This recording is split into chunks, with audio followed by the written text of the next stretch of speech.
Γεια σας. Σε λίγο, δόξα τω Θεώ, ξαναξεκινάνε στα Ιεροσόλυμα αυτή τη φορά οι συνομιλίες μεταξύ Παλαιστινίων και Ισραηλινών. Θέλω να ελπίζω, αλλά δεν είμαι πια όσο αισιόδοξος ήμουνα κάποτε, ότι κάπου θα τα βρουν αυτοί οι δύο και θα μπορέσουμε να βρούμε κάποια λύση σε αυτό το θέμα. Απλώς θα ήθελα έτσι να εξηγήσω κάτι. Και οι δύο πλευρές πρέπει να καταλάβουν ότι θα κάνουν υποχωρήσεις. Και αν μου επιτρέψετε έτσι λίγο να θυμηθώ τα νιάτα μου και το πανεπιστήμιο και να συζητήσω λίγο το θέμα, υπήρχε ένα course που κάναμε, μια τάξη, ένα μάθημα που λεγόταν conflict resolution, λύση προβλημάτων. Εκεί πέρα λοιπόν ένα από τα πρώτα πράγματα που σου μαθαίνουν είναι το περίφημο ZOPA, δηλαδή ZOPA, Zone of Probable Agreement, δηλαδή μια περιοχή που μπορεί να υπάρχει κάποια συμφωνία. Παράδειγμα, ότι έρχονται οι Ισραηλοί και λένε, κοίταξε, μπορεί να μην τα βρίσκουμε ακόμα στα Ιεροσόλυμα, αλλά ξέρουμε λίγο πολύ ότι στα υπόλοιπα θα υπάρχει κάποια συμφωνία και ίσως να βρούμε κάποιο στο τέλος, να δούμε πού φανταζόμαστε να υποχωρήσουν οι Παλαιστίνοι και πού εμείς.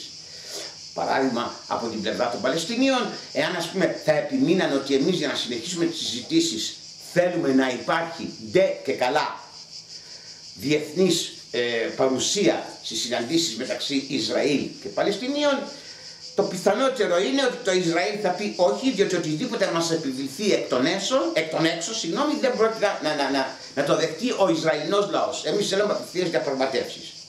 Που σημαίνει ότι ξέρουν οι Παλαιστίνοι ότι αυτό δεν είναι μια περιοχή που μπορούμε να βρούμε να βρεθεί μια συνεννόηση. Βέβαια, εάν λάβουμε υπόψη μας ότι μετά από 20 χρόνια Όσλο έχουμε 10 χρόνια από την Geneva Initiative και άλλα 15 χρόνια από τότε που έγινε η συμφωνία της Τάβα, που Camp David μάλλον, ας το βάλω αλλιώτικα, και βγήκαν οι παράμετροι του Κλίντον. Λίγο πολύ όλοι ξέρουν τη λύση. Όλοι. Ακόμα και ο Αραβικός Σύνδεσμος στην περίφημη πλάνο ειρήνης που έκανε, το πρόσφατο το άλλαξε λίγο και λέει δεν θα είναι τα σύνορα του 67, αλλά θα είναι τα σύνορα του 67 με ορισμένες εδαφικές αλλαγές. Πράγμα που θέλουν και οι Ισραηλινοί. Που σημαίνει λοιπόν ότι οι Άραβες, οι Παλαιστίνοι μάλλον ξέρουν ότι περίπου ποια θα είναι, όπως και οι Ισραηλινοί ξέρουν περίπου ποια θα είναι, πώς θα φαίνεται ο τελικός χάρτης αυτών των δύο κρατών.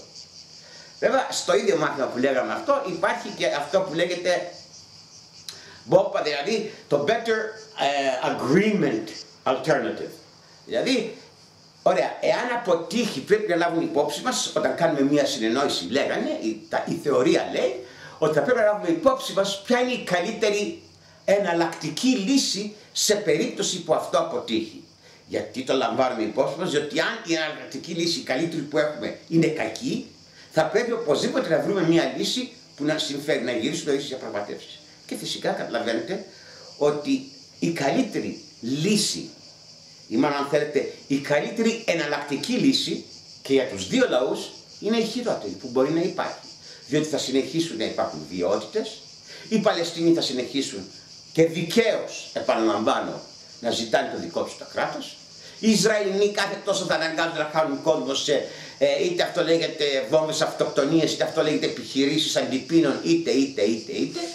Και δεν θα βρεθεί ποτέ καμία λύση.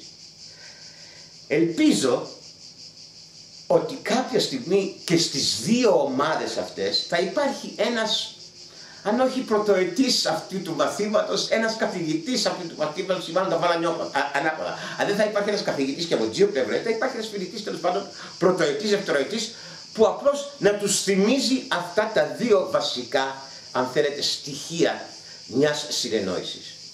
Και το βασικότερο απ' όλα, να θυμηθούν ότι αν πραγματικά ενδιαφέρονται το καλό των δύο λαών τους, η προσωπική τους ζωή και τα μικροκομματικά τους συμφέροντα δεν έχουν θέση εδώ πέρα.